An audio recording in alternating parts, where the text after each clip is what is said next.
welcome back to Movie Review Mom. Thank you so much for watching all my movie reviews. I just love my subscribers. I love it when you comment and I get to know you, and your comments and thoughts and opinions just mean so much to me. So thank you so much. I truly appreciate your support. And if you are new to my channel, yay, you found me. I hope you like what you see. And my goal is to give you the heads up on filmmaking quality and content so that you can kind of get the inside scoop as to whether or not you want to spend time or money watching a specific film.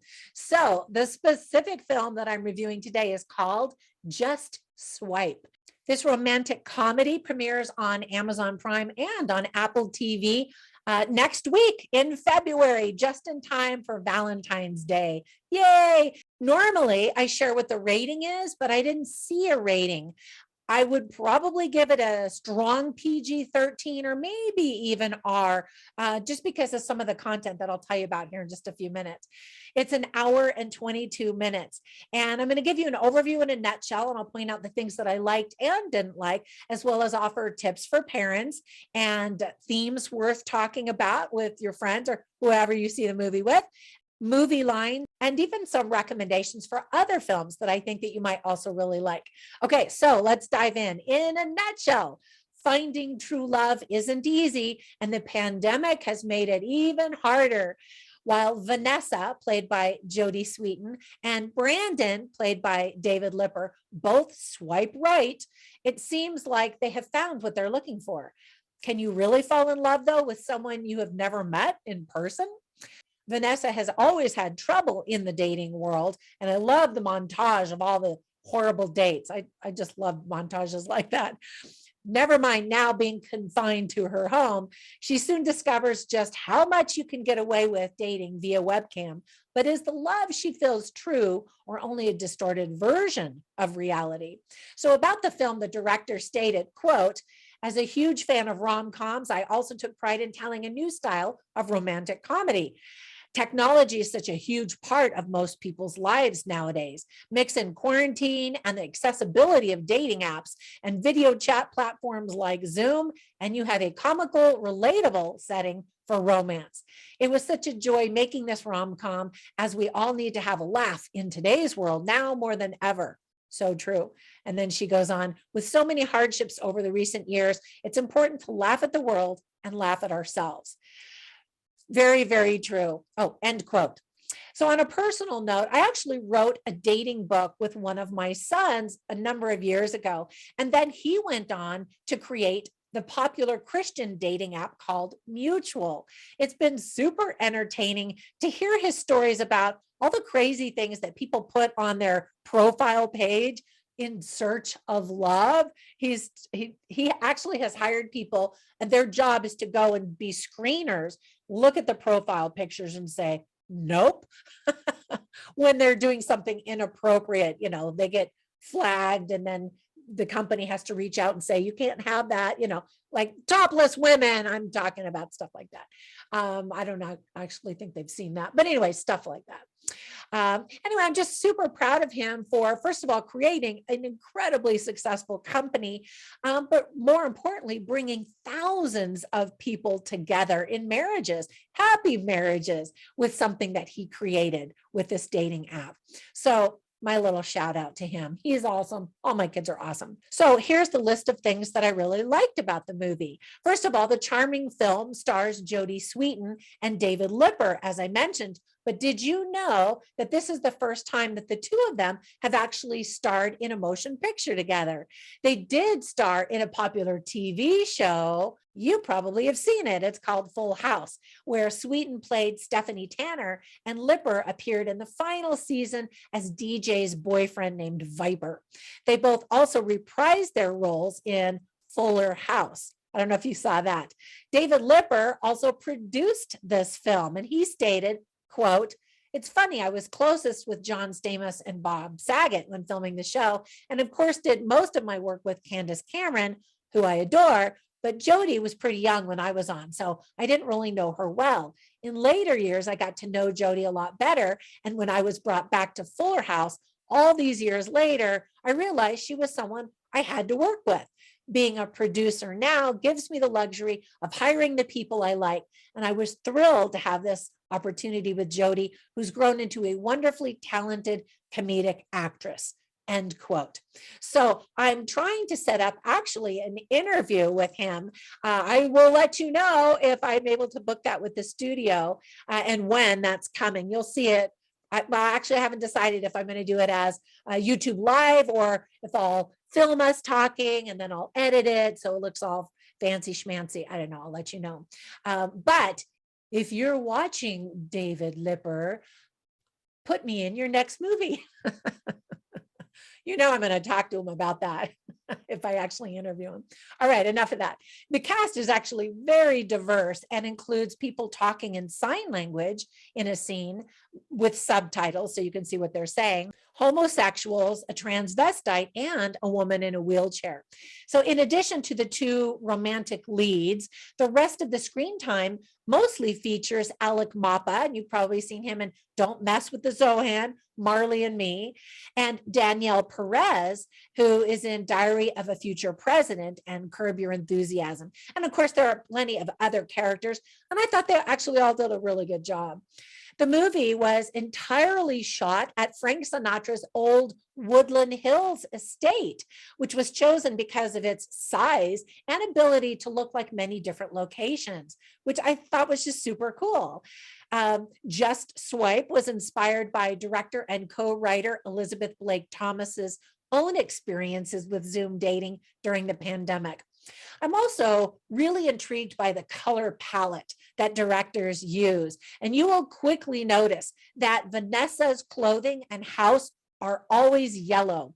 Donna's clothes and house are always blue. And Miles's clothes and accessories are always or mostly pink. When I see color palettes like that, or when they're specifically assigned to characters, I always ask myself, what is the director trying to say? What do those colors represent? And are they echoed in that character? So comment down below. Let me know what you think those colors represent, especially once you've seen the movie and you see the characters. Definitely the colors are cheerful and they keep everything very light and breezy. Keep watching during the final rolling credits to see some really fun photographs that actually continue the story. The film has a very bouncy soundtrack that I enjoyed, and the movie features a lot of the quirky things that we've all lived through during this pandemic, such as talk of toilet paper, trying to work from home, sometimes in very bizarre places. In the case of this movie, like a guy's in his bathtub or his shower, Zoom chats, strained family relationships because we're all in close quarters, sanitizing our groceries when they arrive, that kind of stuff. So this movie really did capture living through this pandemic. There's also a really cute visual cue of homemade bead bracelets that spell out each month, and they're worn by one of the characters. And so they're used to show the timeline and the progression of the pandemic. Another cue is we see these two reporters reporting each month as the pandemic is going on, and they reveal their personal struggles. So I just thought that that was a cute touch. And then finally, there's this salt and pepper analogy that is used that I thought was cute and insightful about relationships and how we're often looking for the perfect person. And if you're salt, you know, you're probably looking for another salt or shaker. But the pepper is amazing, and you might see the imperfections, or, you know, you're looking for this and instead this shows up. And that's really the crux of this movie, is being open-minded and willing to see more than what you're just physically seeing at first glance. All right, so with that great praise, there were a few things that I didn't like or thought could have been done better. For example, some of the camera angles I thought were really strange, where I was like, oh, I would have tilted that up a little better, or I would have done a wide shot, or I would have zoomed in, or, you know, something like that. Some of Jodie Sweetin's makeup was actually really distracting. For example, there are a few times when she gets lipstick on her beautiful, perfect teeth, and so it's noticeable. And then there was one scene where the makeup artist or whoever did it put white eyeliner on the watermark of the eyes.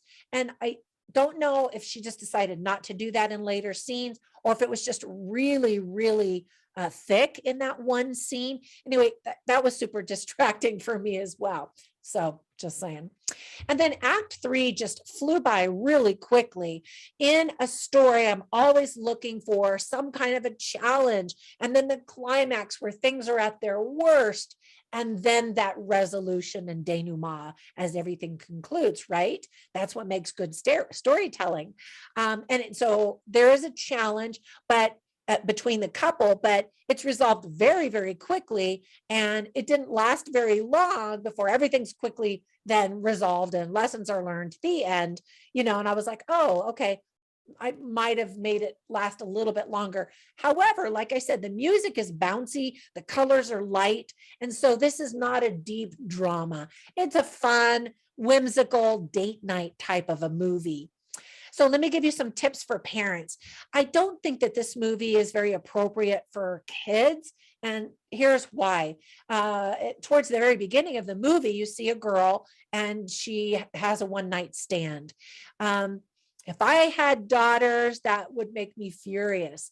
So I don't think it's funny. I don't think it's cute, but I absolutely recognize there's a lot of people in the world do that. So to me, it kind of lowered my esteem in the esteem I had for the character in my eyes was lowered, just because I think it's kind of skanky. Just saying. You also see someone on a toilet and another person in the bathtub quite a few times. There is some profanity and some crude conversations and one F-bomb. So technically you could be rated PG-13 with 1 and even 2 F-bombs. And beyond that, it becomes rated R. There's lots of cleavage. You see unmarried people living together. 2 unmarried people go at it on their webcams. We don't see stuff. It's under blankets, but we know what's going on. And again, I wouldn't want my young kids seeing that, just because, again, it's inappropriate. And then there's a certain male anatomical body part that's drawn all over a face mask. And that's supposed to be super funny. And again, I'm like, not so funny. Not my humor, but whatever. And so for those reasons, I think I wouldn't recommend it for especially young kids. They won't catch a lot of that, but for middle kids and even teenagers, it's just not appropriate. I didn't think it really added a whole lot to the movie, but that's just me. Now, some of the themes that are illustrated very well in the movie are dating, relationships, of course, friendship, honesty, pandemic, of course, inner beauty, appearances, and judging others. Also, infidelity. All right, so I always write down funny lines and interesting lines, and I include them on my written review at moviereviewmom.com. So you can go over there and read all of those, but I'll share just a few of them with you right now. So the leading lady is trying to find the love of her life, right? And so she doesn't like this person because of that reason, doesn't like this person because of that reason. And then her friends are like, look at this person, as they're swiping. And they're like, oh, look at this one's good. And, they show the picture and he's handsome. And she's like, oh, he's bald. And so Donna, played by Danielle Perez, says, Mr. Clean is bald. Mr. Clean is freaking gorgeous. And then Miles, who's played by Alec Mapa, says, and his house is spotless, which I just thought was funny. And then Miles is definitely the comic relief. At another time, they're playing with these little ping pong balls, and he says, I'm Asian. I should be better with ping pong balls. All right. And then some really interesting lines that I liked were spoken by Vanessa, played by Jodie Sweetin. And she says, why is it so hard to find a good guy? And then a friend of hers says, because you're not looking for a good guy, you're looking for the perfect guy, and they don't exist. And that line is spoken by the character whose name is Monica, who's in real life, her star name is Jasmine. Another line I really thought was interesting was spoken by Brandon. And he says, hey, maybe there's a multiverse where your insides matter more than your outsides. And if there is, I'll meet you there. Again, referencing how we judge each other by our appearances. Oh, there's so many good lines I want to share with you. All right, here's some more. Vanessa says, we trade the imperfections we can't live with for the ones we can. Speaking about these people who are not Mr. Perfect or Mrs. Perfect, because there is no such thing, right? And then Vanessa later says, what if COVID were the Earth's immune system and we're the virus? And I just thought, after living through this pandemic for almost 2 years, I don't know that I've ever heard anybody say that. I thought that that was actually pretty insightful. And then the last line is Vanessa, the protagonist, the female lead of the movie, and she says, "This year we had to figure out how to survive, and the only way to do that was to grow." And I loved that. I hope that everybody has felt growth during this pandemic, especially right after the quarantine, where people were really starting to appreciate the world and the beauty, friendships, family, right? And then everything kind of fell apart. And so I'm hoping that we're still in a pandemic, if we can still continue to learn lessons. All right, that's it for my review. But before I go, let me give you some recommendations for a couple movies that I think that you're definitely going to enjoy. One I reviewed just last week.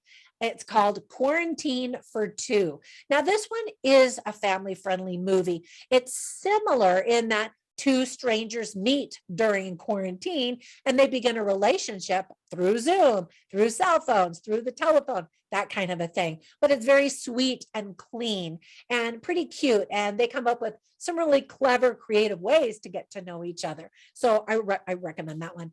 And then another one is a rated R movie and is very different, but has incredible performances and is really a masterclass in acting. It's rated R because there are a zillion, I was going to say a thrillion, that's not a word, a zillion F-bombs. And it's kind of a downer. This couple is just at each other's throats and they just want to kill each other. But despite that, there are moments where they love each other and they recognize that, and they have to decide, do they want to stay together or is this the last straw? So I'm not going to give you any spoilers there, but check both of those out if you like pandemic movies, and I'm sure we're going to see a lot more of those.